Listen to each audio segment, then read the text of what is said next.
Hello guys, ayan, sunscreen issue pa rin po tayo. Ayan, dumaan kasi ito sa FYP ko. Ayan, nakita ko sa FYP ko. So ayan yung live ng mga Team Boysen or Team Suki, sila Louie at saka yung mga angels niya or yung mga online seller niya, mga babaeng mga mapuputi na sabi ni Miss Ayang is mapuputi lang pero hindi naman kagandahan.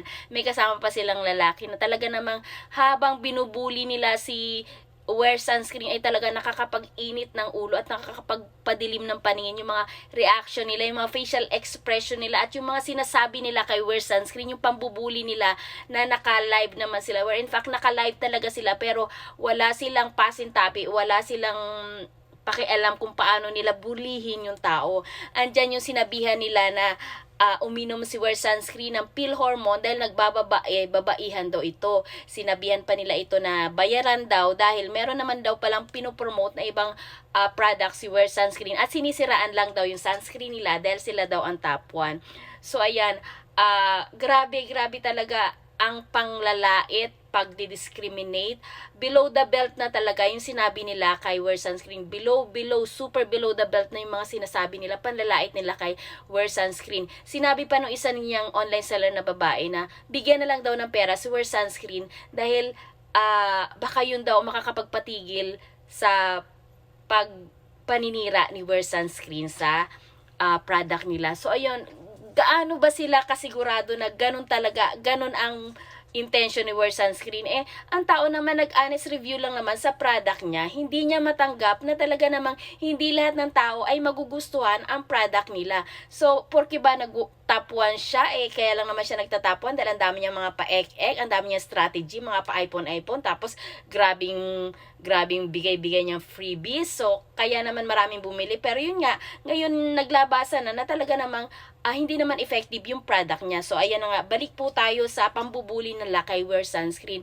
So, ayan, grabe talaga, parang sabi ko, ang cheap, parang ang napaka-unprofessional ng kanilang atake, ng kanilang response sa pag-honest review ni wear sunscreen. Parang pwede mo naman daanin yun sa professional way, hindi yung ganyan na parang nagpaka-cheap ka sa social media, kasama mo pa yung mga alipores mo na talagang parang hindi mo alam kung ano mga nasa isip nila dahil kung ano lang yung masabi nila, para silang nasa palengke, para silang mga walang breeding, para silang mga cheap talaga na palingkera na parang as if wala sila sa live during that time nung binubuli nila yung isang tao na wala namang ginawa kundi nag-honest review lang naman. Hindi niya nagustuhan yung product niyo, hindi naman siya naging bias dahil sinabi nga niya kung gusto daw ng ibang consumer, kung yung may-ari na ng mga ganong sunscreen is hiyang naman, so gamitin daw nila. So paano sinasabi nilang bias? Hindi naman bias si wear sunscreen.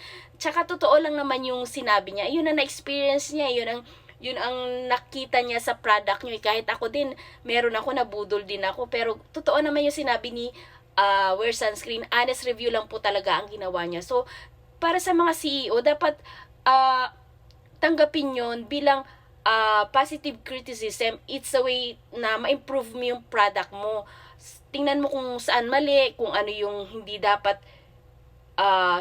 para ma-address mo yung review ng isang tao, ng isang buyer o ni content creator. So, wag mong dadaanin sa pabuli-buli na parang sino-attach yung mga kachipan. So, ang cheap talaga nung live nila. Tapos, nagsama-sama pa sila para silang mga, ang pangit tingnan. Parang nakakawalang gana silang balikan yung mga product nila. Parang hindi sila professional na mga tao, yung company nila parang wala sigurong sistema yun. Yun nga, sabi nga ni Miss Ayang, napanood ko si Miss Ayang, may comment kasi siya na yung mga angels daw niya, yung mga online seller niya talagang dumadaan sa mga training para habang nagla-live ka, ipapakita mo talaga na ang mga priority is yung mga consumer, tapos talagang dapat mababa ka, kumbaga humble ka, hindi katulad nila. Tingnan mo naman na naging reaction nila. Kung makikita nyo pa yan sa FYP nyo, yung mga sinasabi nila, maririndi kayo, madudugo ang tenga nyo sa mga sinasabi nila, yung mga pag-ganun nila expression na yung kabaklaan na sino-attach, yung parang ka-chip-chip ba, especially si Louie is ano ba si Louie, CEO ng kanyang company, pero siya pa yung isa sa mga nagpromotor, isa pa siya sa mga nag nagsulsol sa, isa siya sa mga gumagawa ng ikakatawa or ikakabully or ikakabastos or ikakadegrade ni wear sunscreen. So ayan, talagang na disappoint lang talaga ako kasi hindi ko pa yan nakikita eh. Nakita ko lang kanina, so sabi ko, ay ito pala yun, ito pala yung ginawa nilang pambubuli. So sabi nga na ibang netizen, pwedeng mag-file ng legal action si wear sunscreen dahil below, super below the belt na yung mga pinagsasabi sa kanya. Hindi naman nila kilala personally si wear sunscreen, pero grabe yung panlalait sa social media pa mismo. As if hindi sila naka-live nung nagaganon sila. Hindi ba nila naisip na babalik sa kanila yun, baka mag-backfire sa kanila yun, baka tuluyan ng masira yung kanilang company dahil sa kanilang attitude or sa kanilang behavior sa harap ng social media, sa harap ng camera. So, yun lang ang aking naging reaction nung napanood ko yun. Parang, ang cheap, parang nasa palengke lang sila, parang hindi talaga professional. Kaya naman pala ganun maging ganun ang behavior ng mga tauhan ni Louie. Kasi syempre, siya yung CEO, siya pa yung talagang ganun ang pagtanggap. So, ganun din ang magiging pagtanggap ng mga staff niya.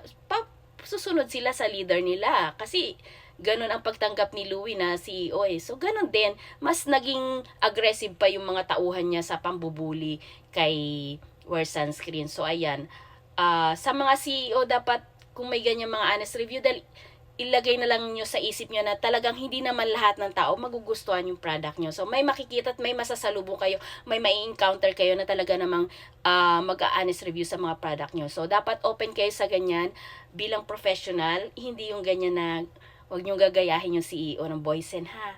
Nakakadismaya. So, yun lang ang aking dagdag sa sunscreen issue na nagba-viral ngayon. So, meron ako isang upload din na yung isa kong nauna kong upload sa sunscreen issue na to dahil nabudol din nila ako. So, baka makita niyo sa FYP nyo or sa dumaan sa inyo. Panoorin nyo na rin kung paano po ako nabudol ng product ng Suki. So, ayan. Maraming salamat po at sana hindi ganun ang ibang mga CEO kapag may mga positive, may mga honest review. Dapat tanggapin nila in a positive way. Kasi yung ginawa nilang live, yung ginawa nilang pambubuli, it's a no-no. Kachipan talaga. Bye!